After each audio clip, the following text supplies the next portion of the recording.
Boa noite a todos. Estamos iniciando o webinar de como criar um website de sucesso. Eu sou Jefferson Oliveira e junto comigo está Esther Leonardo. Somos terceirianistas do curso de Desenvolvimento de Sistemas da ETEC da Zona Leste. Agora eu vou passar a palavra para a Esther, que ela vai explicar um pouquinho mais sobre o webinar. Boa noite, Esther. Boa noite, Jefferson. Boa noite a todos. Nós estamos aqui hoje realizando esse webinar, cujo tema está relacionado com o nosso TCC. E nós pretendemos criar um website sobre locação de ferramentas e estamos fazendo pesquisas para utilizar as melhores tendências disponíveis no mercado. E para nos auxiliar nesse projeto, convidamos o Software Engineering Specialist da Via Varejo, Rafael de Melo Medeiros. Boa noite, Rafael. Boa noite, Esther. Boa noite, pessoal. Quero pedir para os participantes, por gentileza, que mantenham o som fechado durante a apresentação e anotem as suas perguntas no chat, pois ao final o nosso convidado irá respondê-las. Agora passo a palavra para o nosso convidado Rafael. Boa noite, pessoal. Meu nome é Rafael. Deixa eu começar compartilhando a minha tela aqui para mostrar um pouco a apresentação aqui para vocês.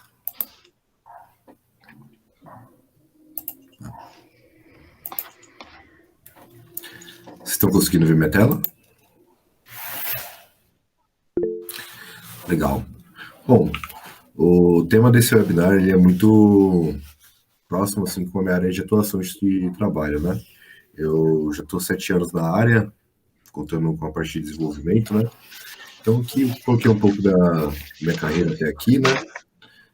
Cursei Ciências da Computação, fiz Engenharia de Software. Aqui é um pouco da parte que eu trabalhei. Então, trabalhei desde algumas fábricas, algumas consultorias também. E hoje eu estou na Via Varejo, né? Uma das gigantes em e-commerce do mercado brasileiro. Mas então, indo direto ao tema, né? O que é um website de sucesso?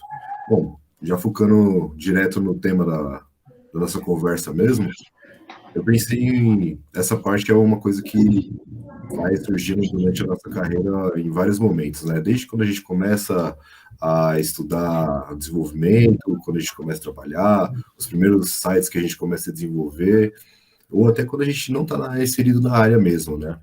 Que a gente fica perguntando muito sobre isso. Então, cada pessoa ela vai ter um pouco de uma visão sobre isso. O que eu consegui achar até agora mesmo é que um website de sucesso ele é todo aquele site que ele entrega valor porque ele foi desenvolvido. Por exemplo, se você faz uma loja, você quer que essa loja venda. Se você consegue vender com essa loja é uma loja de sucesso, né? Mesma coisa para um blog, se o seu artigo vai chegar no seu cliente e tudo mais.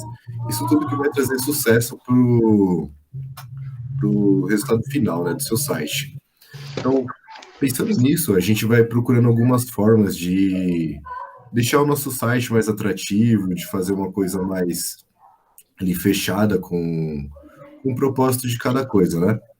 Então, eu separei aqui e até para alinhar com vocês, eu fiz uma apresentação bem simples, assim, de uma maneira bem orgânica, né, para a gente conversar mais mesmo sobre esse assunto. Aqui eu coloquei algumas tecnologias, né, para a gente alcançar esse tipo de coisa. Citei aqui embaixo algumas tecnologias bem simples mesmo, que o pessoal que for mexendo com desenvolvimento vai estar bem inserido nesse campo.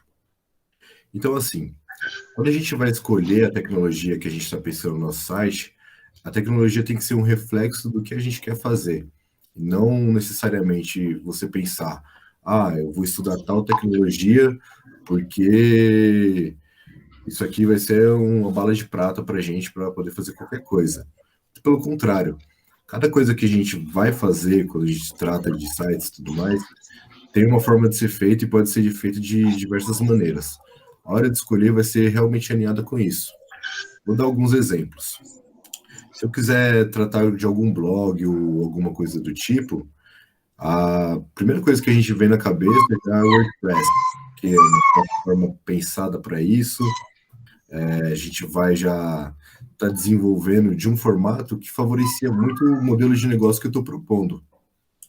Se eu for fazer uma loja, por exemplo, eu já tenho várias outras unidades de negócio que eu posso tratar. Então, eu posso tentar criar uma plataforma mais preparada para o meu cliente mesmo, fazer alguma coisa já focada, tentando quebrar isso em partes, aí eu vou poder ir para outras linguagens de programação.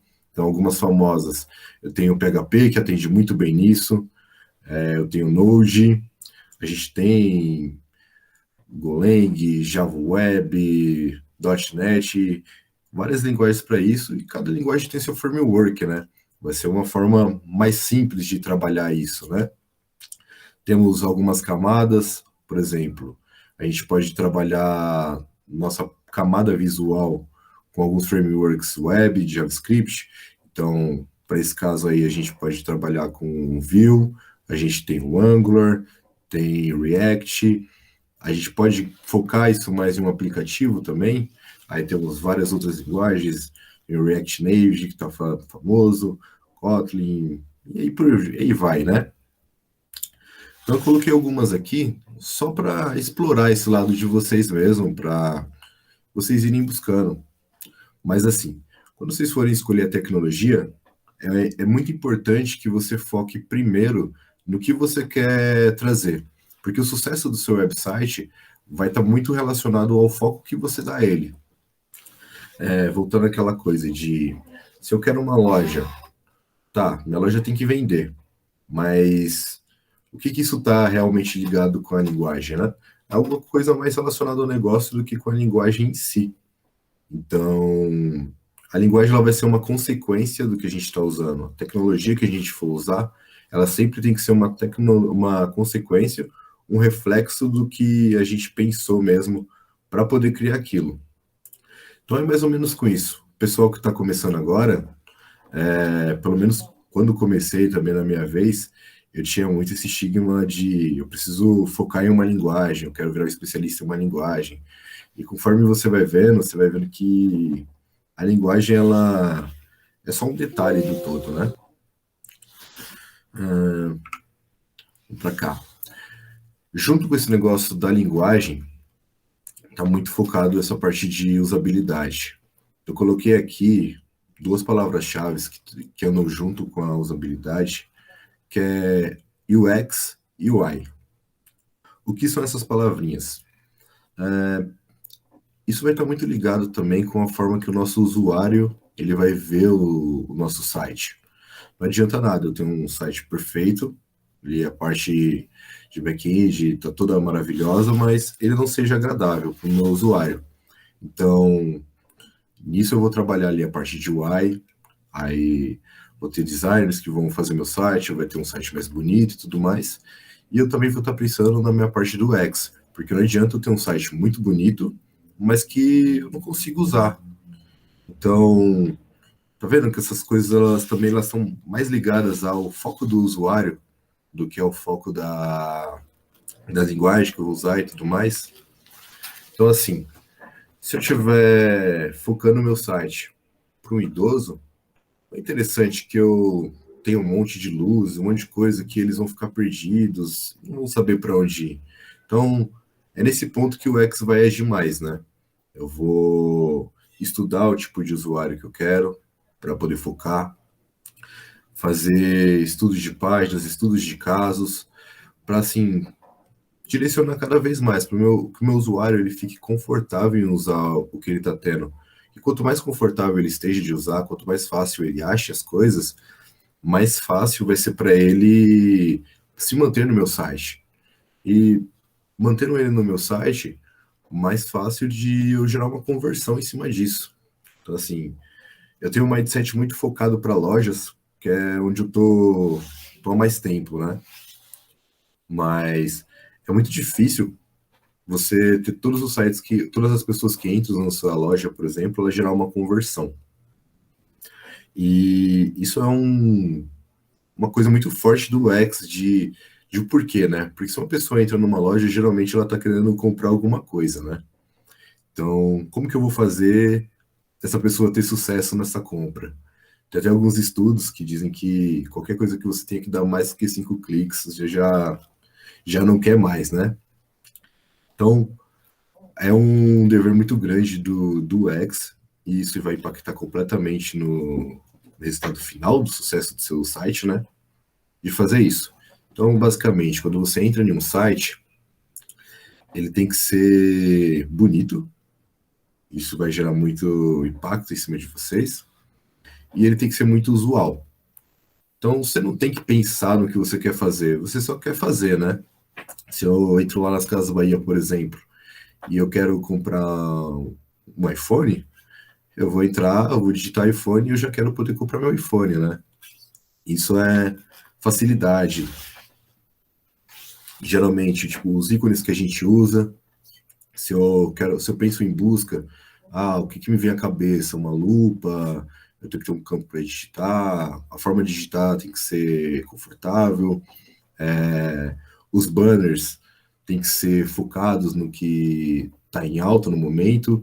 Isso já vem um estudo a mais, né, sobre o que as pessoas estão procurando, o que as pessoas estão comprando.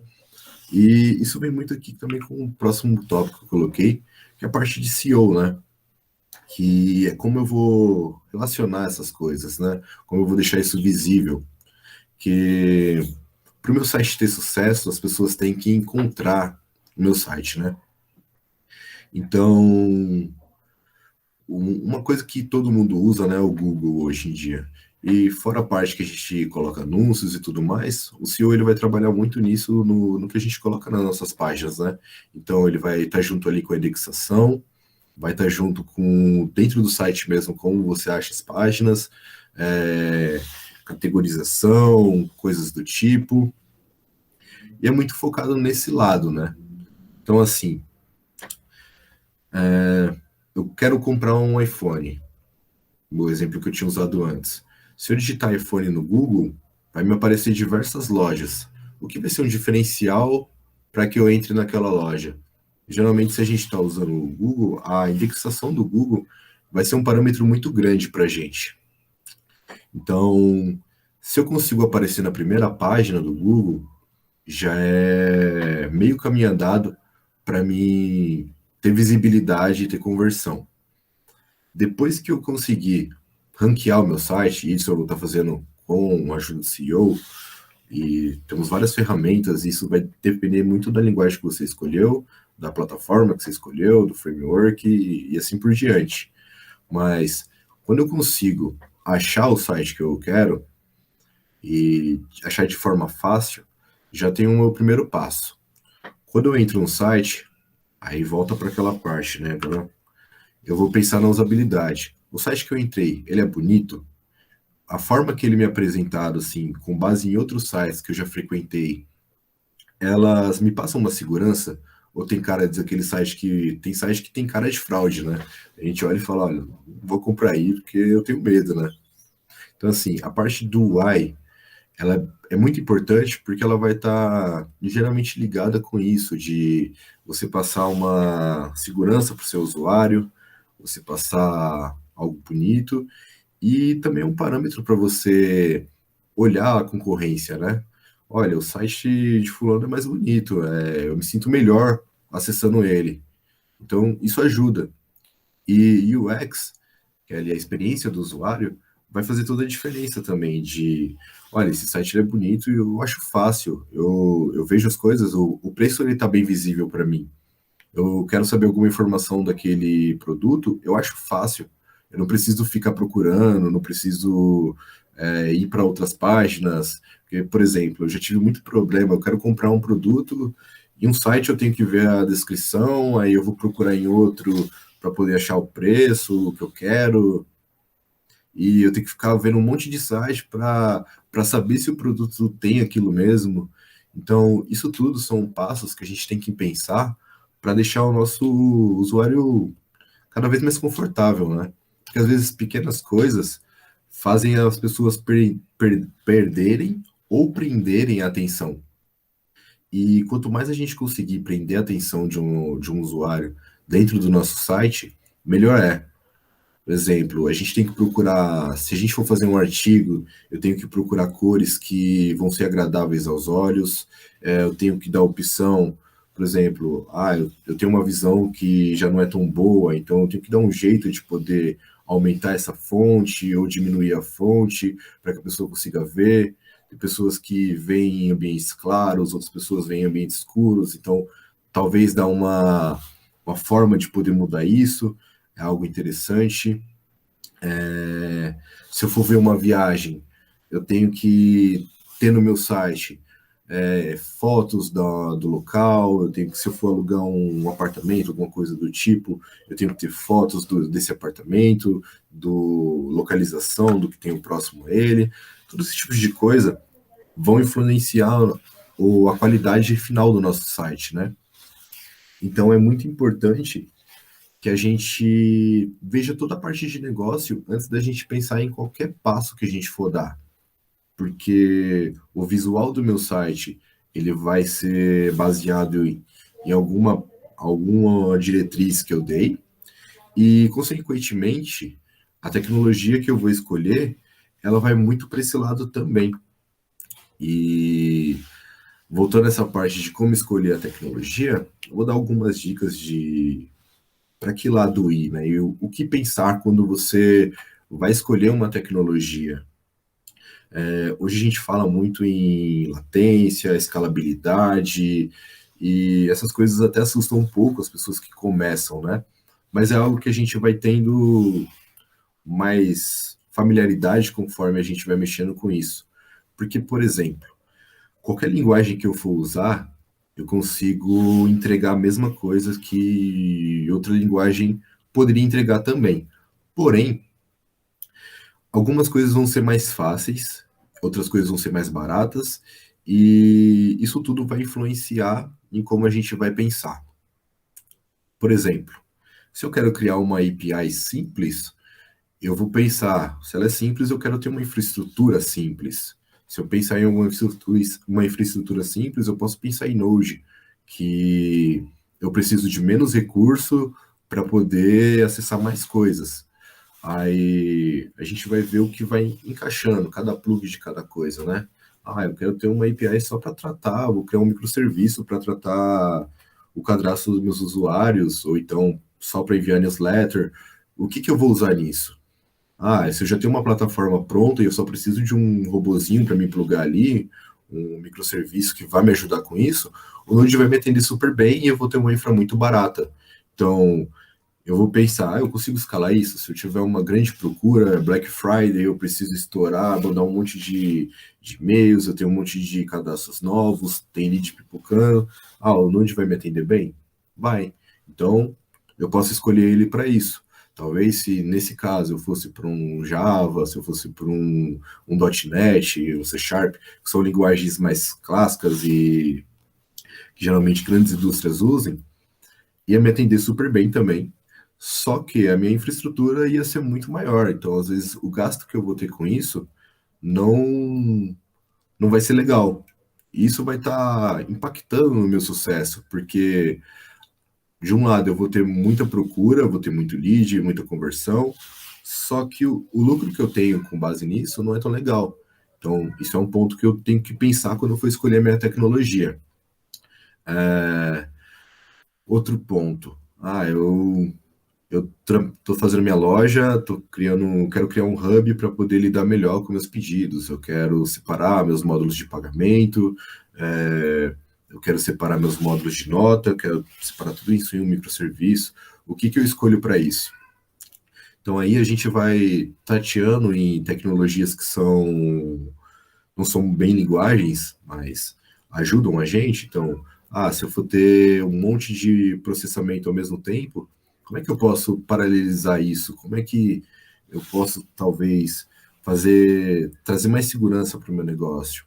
Então, eu vou procurar ter alguma fila para ver. Aí, hoje a gente tem várias soluções para isso. A gente tem o RabbitMQ, que pode ajudar bastante a gente. Temos o Apache Kafka, que vai ajudar legal com essa parte de fila. E eu penso, se eu quero paralelizar e escalar o meu negócio, qual linguagem vai ser melhor para isso? Talvez se eu usar o Node aqui, ele vai ser legal, talvez eu precise colocar outra linguagem, né? Nesse caso, eu acho que o Go, uma linguagem da Google, vai me atender super bem e vai ser uma melhor escolha, né?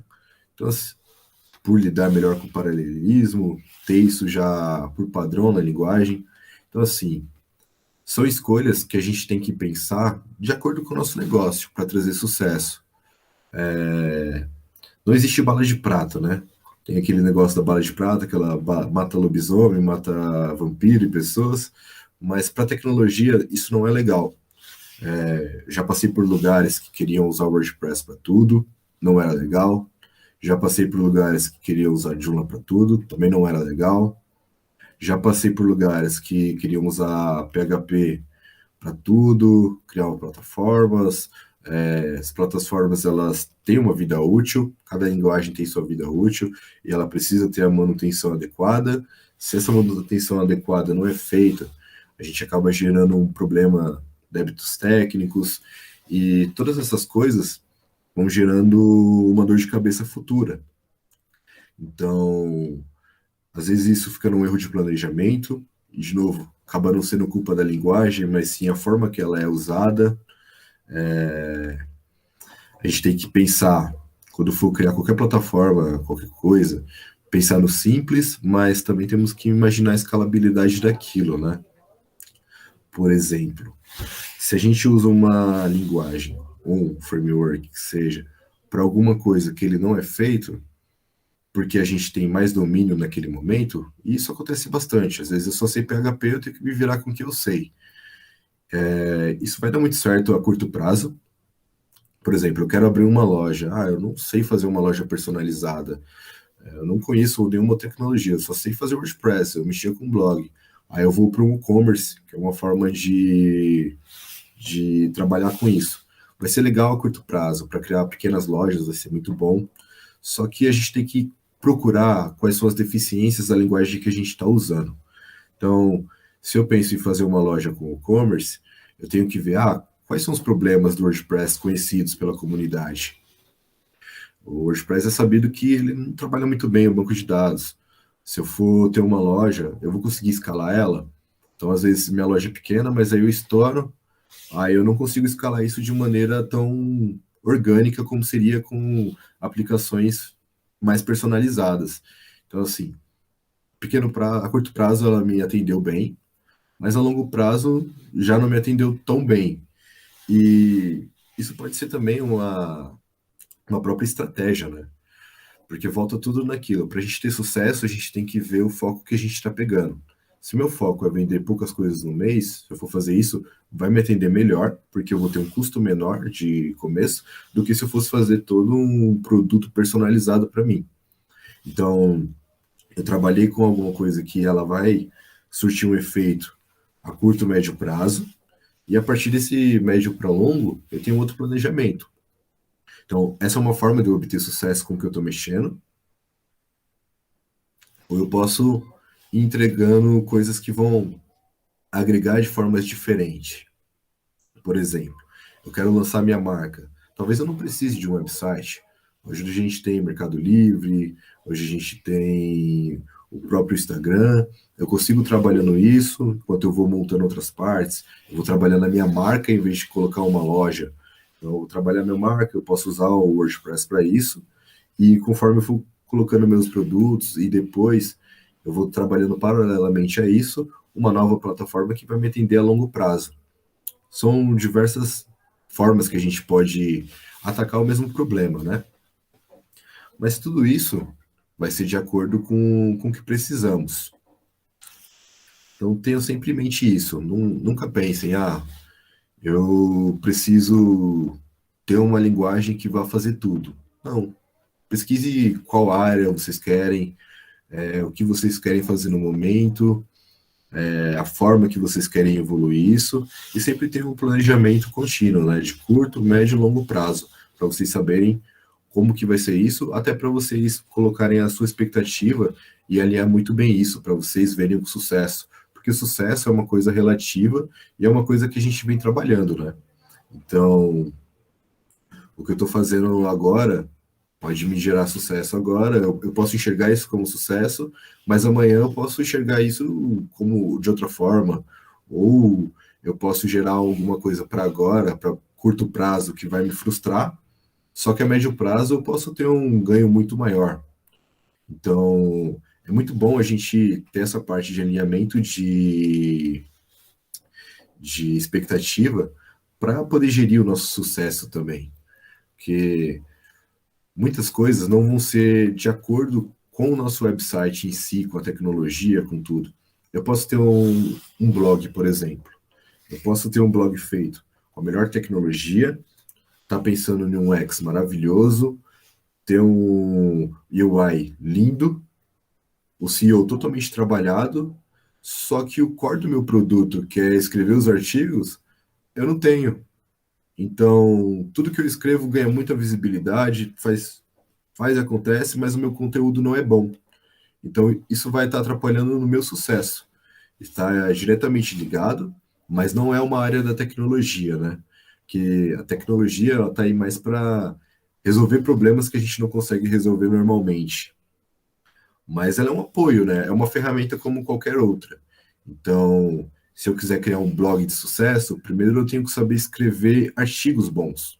E aí as minhas coisas vão me ajudando. A tecnologia que eu escolhi vai me ajudar, a usabilidade vai ser boa, o meu usuário vai estar confortável vendo as coisas, ele vai achar a plataforma bonita, ele vai conseguir mexer bem, e ele vai conseguir encontrar o que ele procurou dentro do meu site de uma maneira simples.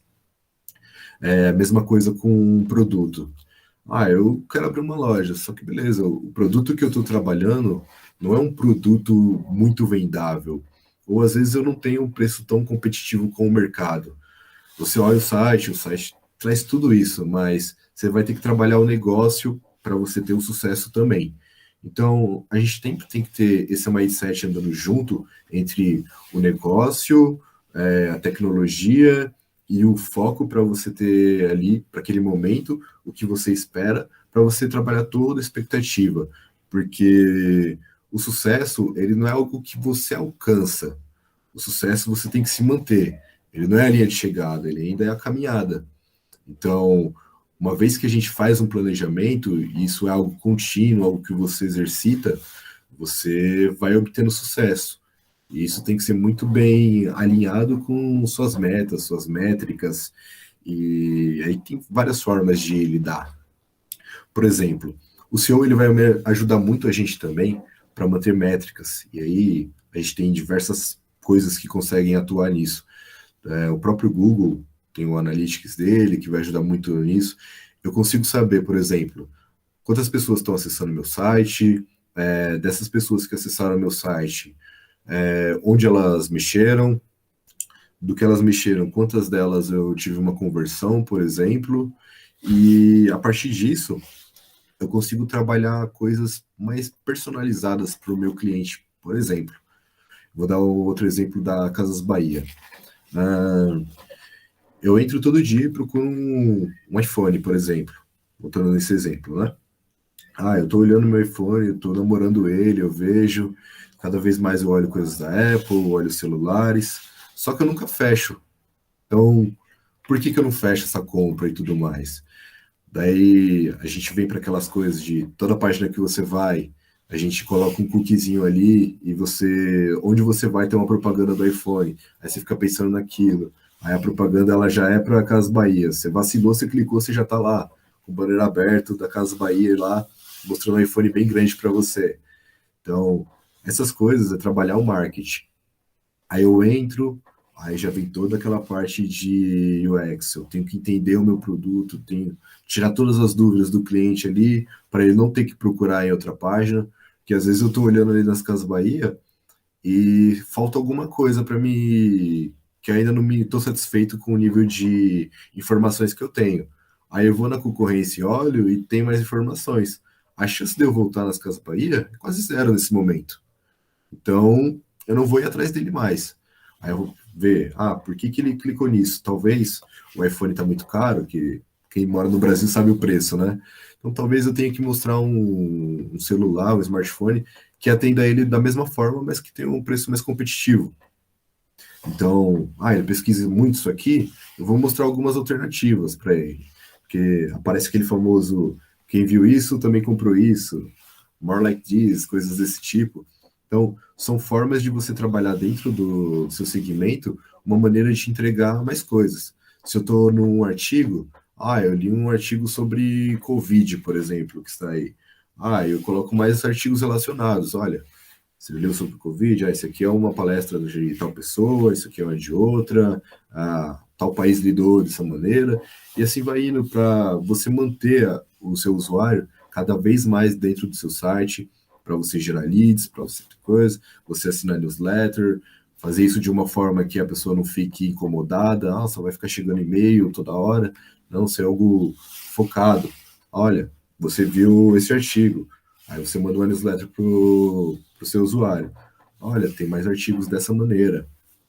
E, e quando o usuário vê aquilo, ele volta para o seu site. E a ideia é prender ele o mais tempo possível que você puder ali.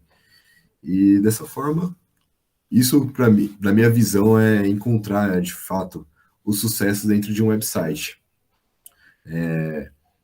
Ele cumprir o propósito que ele foi feito, ele ser simples, ser bonito, entregar valor para o cliente final, que é super importante. E é basicamente isso que eu vejo como um website de sucesso. Isso que eu preparei para vocês. Queria abrir esse momento aqui para perguntas. E, antemão, agradecer o time que me escolheu, né? O Jefferson e o pessoal todo que me escolheu, dessa oportunidade. Nunca tinha feito isso antes, né? Tentei fazer isso de uma forma mais orgânica possível. Não coloquei tantos slides, não coloquei nada tão técnico para até não chocar o pessoal que está chegando agora, está começando a desenvolver, ser algo mais focado no mindset mesmo que você tem que ter quando for pensar em criar uma aplicação. E no demais é isso, pessoal.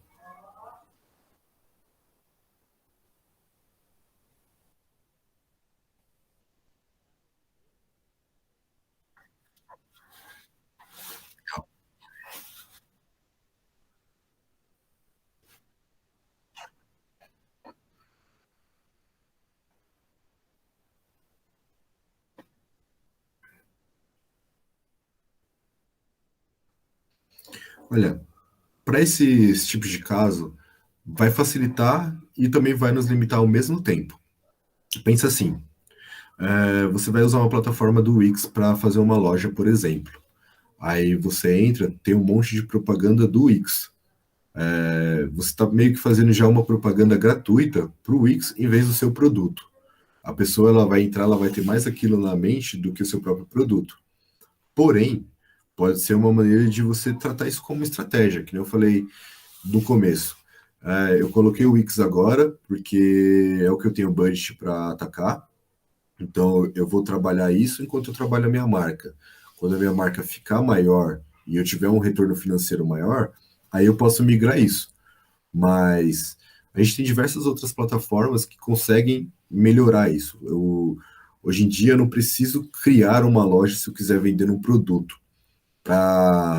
Eu acredito que essas plataformas prontas, elas acabam mais limitando a gente do que trazendo um sucesso imediato.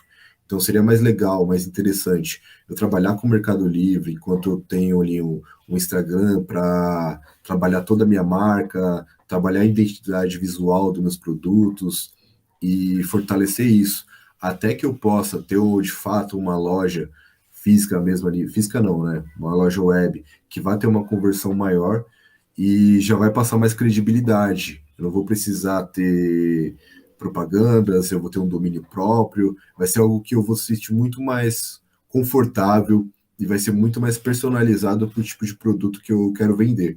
Eu não vou ter que ficar me preocupando com um monte de coisas que aquela plataforma vai me limitar. Mas lógico, tudo isso vai ser de acordo com a expectativa que a gente está no momento. Se eu não tenho dinheiro para fazer isso de imediato, eu tenho que arrumar uma forma que vá poder fazer a curto prazo, para depois eu pensar no médio e longo prazo, né? Não sei se ficou claro.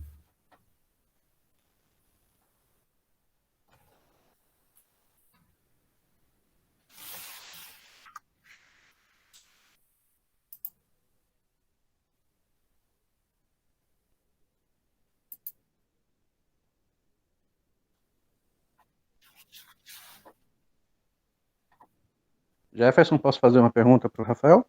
Claro. Então vamos lá. Queria te fazer uma pergunta, Rafael, que é o professor deles, né? Da ITEC. Obrigado, né? Primeiro por participar aí do trabalho deles, né? Como você falou, uma primeira experiência, que também é a primeira experiência deles, e assim, bem legal o que você falou, vindo, né? De uma pessoa que está em uma das grandes empresas hoje, né? Que é a Via Varejo, e focando nisso, eu queria que você passasse assim para eles, né, que estão iniciando essa área de desenvolvimento. Você falou de várias tecnologias, né? Ah, eu tenho que estudar um pouquinho ali da tecnologia para ver qual que se adequa mais ali ao meu projeto naquele momento, né, naquele instante. Então, eu queria que você passasse um pouquinho aí da experiência que você tem. Por exemplo, você falou de Go, você falou de várias linguagens aí, né? Como que é essa curva de aprendizado para alguém que já está lá vamos colocar, com a mão na massa, né? Você tem o tempo lá de parar tudo que você está fazendo, fazer um curso de Go, um curso de Node, um curso de React, ou com a bagagem que você já tem de uma linguagem, você já consegue ir se adaptando a isso e construindo e buscando mais. Como que é a vida de um programador, né, nesse mundo, né, de desenvolvimento aí? Por exemplo, a Via Varejo, para quem não sabe, hoje é um dos maiores conglomerados, né, de vendas. Não é por acaso que ele deu vários exemplos da onde? Da Casa dos Bahia, que eu acho que é a realidade que ele está lá todo dia, né? Então, assim, por exemplo, né, que a gente ouve bastante, né? Eu já tive bastante contato com o pessoal da Via Varejo, por exemplo, na época da Black Friday, né? Como que vocês se preparam, assim, nessa questão de linguagem, essa questão de tecnologia mesmo? Então, queria que você passasse para eles assim, um pouquinho dessa experiência de alguém que está lá na ponta, né? Porque a gente fala de desenvolvimento, nessa questão aí do conhecimento de novas tecnologias. Legal. Bom, essa parte, se lidar com linguagens novas, no começo é um pouco assustador, não nego. A gente é acostumado a aprender uma linguagem quando a gente está estudando no ITEC, FATEC, e a gente vai procurar linguagens mais didáticas, né? Então, geralmente a gente é apresentado o C, o Java, essas que são linguagens muito didáticas para mim entender os paradigmas, né? Então, eu vou ser apresentado a um paradigma funcional, eu vou ser apresentado a uma orientação objeto, e essas coisas elas assustam a gente a primeira vez que a gente vê, porque a gente não tem contato com linguagem nenhuma. Mas, conforme a gente vai conhecendo outras linguagens, a gente vai ver que a linguagem que muda é mais focado na sintaxe mesmo. O paradigma, ele se mantém. Então, se eu for procurar linguagens funcionais, eu vou ver que elas têm as suas particularidades, mas elas têm muitas coisas que são semelhantes. Então, essas coisas semelhantes, eu não vou precisar estudar de novo. Quando eu for estudar uma orientação a objeto, eu não vou precisar estudar de novo. Ah, eu aprendi a fazer isso aqui no Java, eu aprendi design patterns, eu aprendi como tratar melhor a minha orientação a objeto. Legal, quando eu for para PHP, também tenho isso. Quando eu for para um .NET, eu também tenho isso. No Go é um pouco diferente o paradigma, mas eu vou ter isso também de certa forma. Então, essa parte, a gente acaba não precisando aprender do começo. Lógico, tem uma curva de aprendizado, isso tem que ser muito bem detalhado quando você trabalha com projetos e você vai ter múltiplas linguagens, você vai ter isso geralmente no seu time, né? Hoje em dia a gente usa muito o modelo que o Spotify implantou, né? De usar tribos, squads e toda essa metodologia ágil para atacar os problemas. E quando eu for atuar uma sprint, eu tenho que estar focado. Olha, eu tenho um time que ele é especialista em PHP, mas eu vou ter um projeto que ele faz sentido sem Java. Legal. Se eu for usar esse time aqui, vai ter uma boa aderência? Ou talvez eu escolha outro time que já é treinado para isso? Pode ser algo a se considerar, mas também pode ser considerado. Não, esse time ele tem mais contexto do produto que eu estou atuando. Então, mesmo que eu tenha uma curva de aprendizado para essa linguagem, faz mais sentido eu colocar esse time, porque ele vai saber melhores as dores que o meu cliente tem, porque ele já tem todo um contexto com base nisso. Só que, claro, se eu for fazer uma sprint agora que fosse agregar um valor X para o meu cliente, eu tenho que ter em mente que esse valor não vai ser entregue agora, porque eu tenho toda essa curva de aprendizado. Então, geralmente, uma sprint, duas, até 3 sprints às vezes são meio impactadas com essa curva de aprendizado que um time leva para aprender uma tecnologia nova e começar a ser realmente produtivo. Porque, lógico, a gente tem funcionários que são especialistas de tal linguagem. Eu não vou querer comparar uma pessoa que ela tem, sei lá, 10 anos só atuando com Java, com uma pessoa que veio de outra linguagem agora. Ela não vai entregar o mesmo valor que aquela entrega no mesmo tempo. Mas em um curto período você vai ver que você consegue entregar esse mesmo valor se você for colocando pessoas X. Por exemplo, eu tenho uma squad que atacar o Java agora, então eu vou colocar pessoas que já têm esse conhecimento, vou buscar formas de dissipar esse conhecimento, talvez eu traga um cara mais sênior para cá, para colocar com algumas pessoas mais plenas. Eu tenho um júnior aqui, eu tenho que deixar esse júnior com uma pessoa às vezes mais sênior para passar esse conhecimento, para que não seja algo tão traumático. Geralmente, só é um pouco traumático assim quando a gente muda de paradigma, que realmente a gente tem que parar, estudar, mas para o pessoal que vai para a tecnologia, estudar acaba sendo algo que a gente nunca para, né? Porque, eu dominei uma linguagem agora, beleza. Aí eu vou evoluir nela, então eu vou procurar como passar dependências melhor, eu vou procurar frameworks, às vezes de um framework para o outro é mais assustador do que trocar de linguagem. Agora eu vou ver coisas que podem melhorar, eu quero trabalhar com cache, então eu vejo se é viável escrever um cache na linguagem que eu tô, se é viável trazer um Redis, por exemplo, que vai me ajudar com isso. Eu quero fazer fila de paralelismo. Vale a pena eu escrever isso na minha linguagem? Ou é melhor eu trazer um RabbitMQ, trazer um Kafka para me ajudar? Eu quero escrever consumers. Vale a pena eu escrever um consumer direto na minha linguagem? Ou se vale a pena eu usar alguma outra tecnologia que vai me ajudar a fazer isso? Então, assim, é muito baseado nisso. Você tem que ter a cultura dentro de você de estudar, para você nunca seja traumático isso para você, mas a gente geralmente tem um tempo de adaptação, sim. Não sei se ficou claro. Ficou sim, legal. É isso que a gente tenta passar, né, para eles. É algo que, assim, só quem já passou e quem está, né, que consegue, né, essa questão. Então, assim, muitas vezes, como você falou, as linguagens mais utilizadas são C, Java, né, porque são as mais, como você falou, as mais didáticas, né. Mas, assim, quando a gente tem essa questão, né, como você falou aí dos paradigmas, a gente muda, né? Ele se mantém, ele se perpetua. E essa visão que você colocou aí, e o que eu achei bem interessante aí nessa sua resposta, é que você foi além, né, dessa questão da curva de aprendizado na tecnologia. Você também colocou aí os vários níveis, né, de que um pode aprender com o outro. Isso é muito legal na nossa área. Então, fica essa dica aí, né, para todo mundo aí, porque assim, nunca você vai parar de estudar, porque a tecnologia muda todo dia. Mudou uma coisinha, atualizou, parou de funcionar alguma coisa ali. Você vai ter que dar jeito de fazer aquilo funcionar. Então, assim, é algo que a gente não para mesmo. Mas isso aí é bem legal.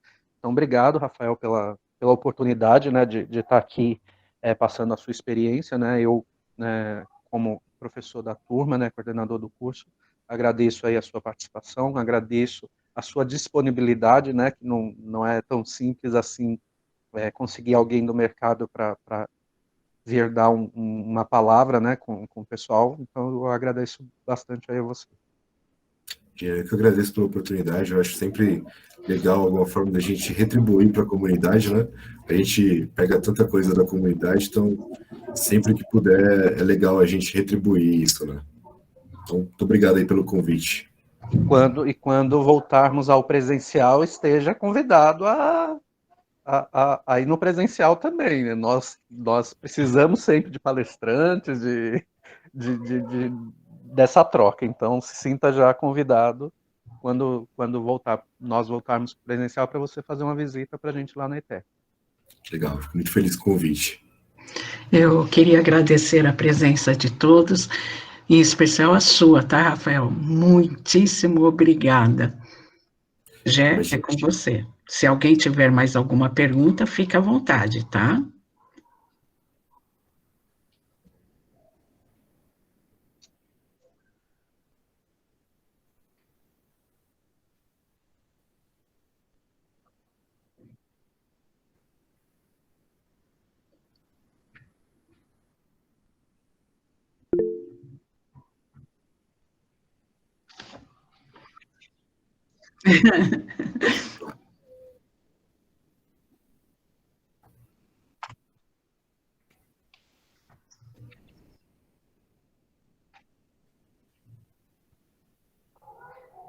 Legal.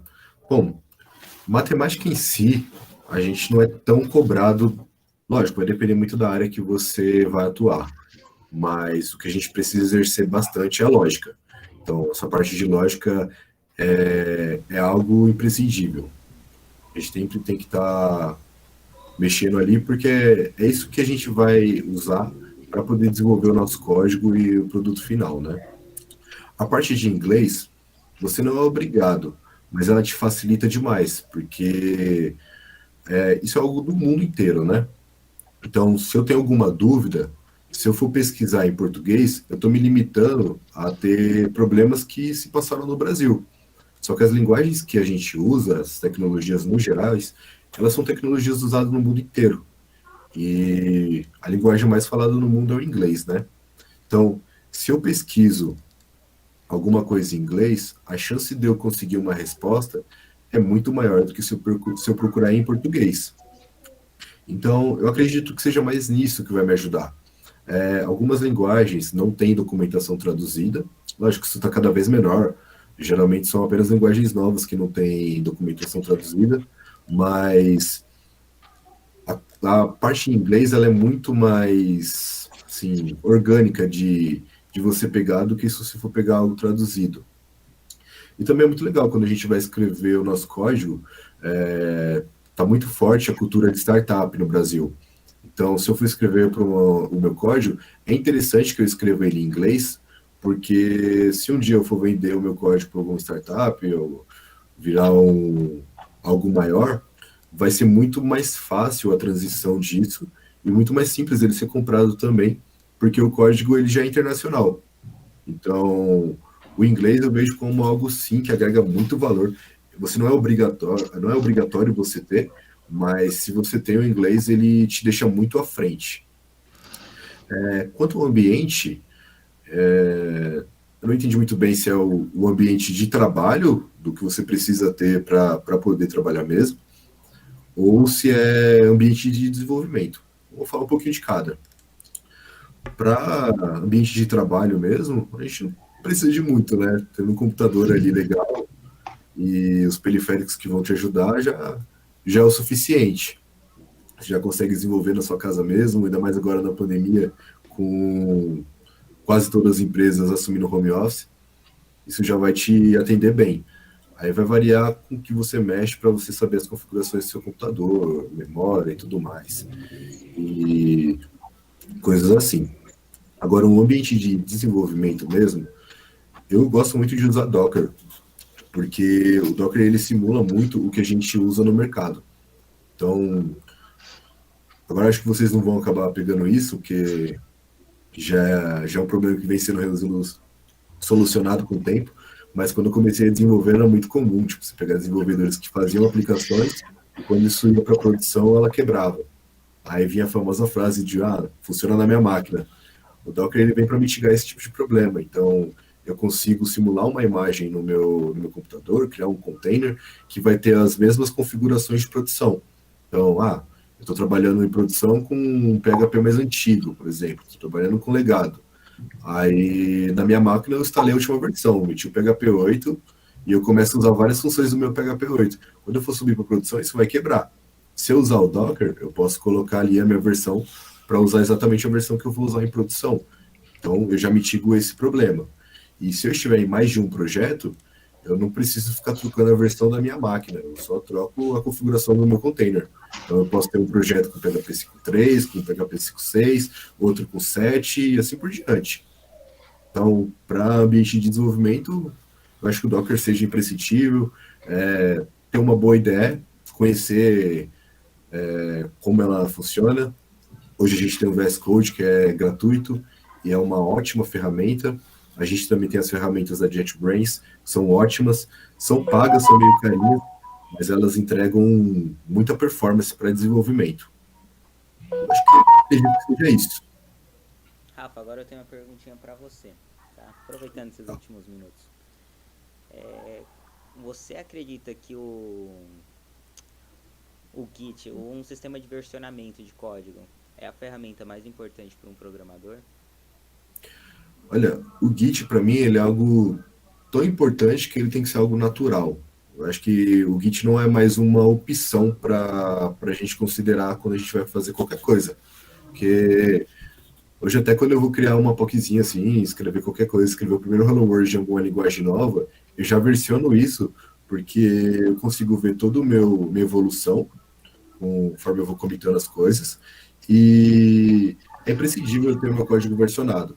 Eu acho que se você quer atuar em tecnologia de forma profissional, você não ter um versionamento de código é um erro fatal, na minha visão, porque eu não consigo compartilhar o meu código com outros desenvolvedores, então se eu for ter uma equipe, eu vou enfrentar diversos problemas, como o código sumindo, eu vou ter dificuldade para visualizar o que uma pessoa está fazendo enquanto eu estou fazendo outra coisa, eu vou ter dificuldade para simplesmente poder pegar o meu código, ter qual código é o mais recente.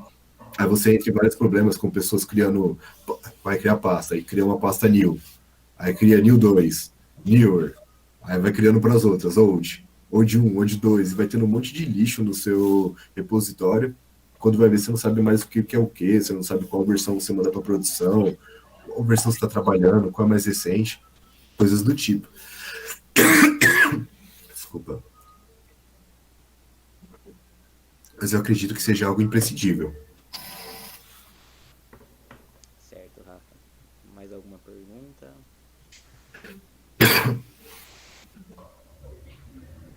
Acredito que agora sim acabou. Já, 30 segundos. Vamos esperar um pouquinho só para ver se tem alguém digitando. Desculpa. Acredito que agora acabou mesmo, gente. Então, Sim. Rafael, obrigado de novo. Rogério, obrigado de novo. Só tenho a agradecer a participação de vocês, de todos aqui. É muito importante, foi muito importante. Eu acredito que a gente conseguiu adquirir bastante conhecimento.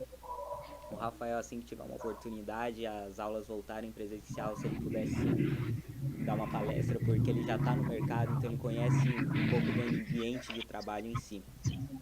Então, obrigado a todos, pessoal, e boa noite. Pessoal, Boa noite, obrigada, até mais. Rafa, obrigada a todos. Uma linda noite. Rogério queria falar. Não, só despedida. Tá Tchau. Bom. Tchau, gente. Boa noite. Tchau, boa noite. Tchau, pessoal. Tchau, boa noite.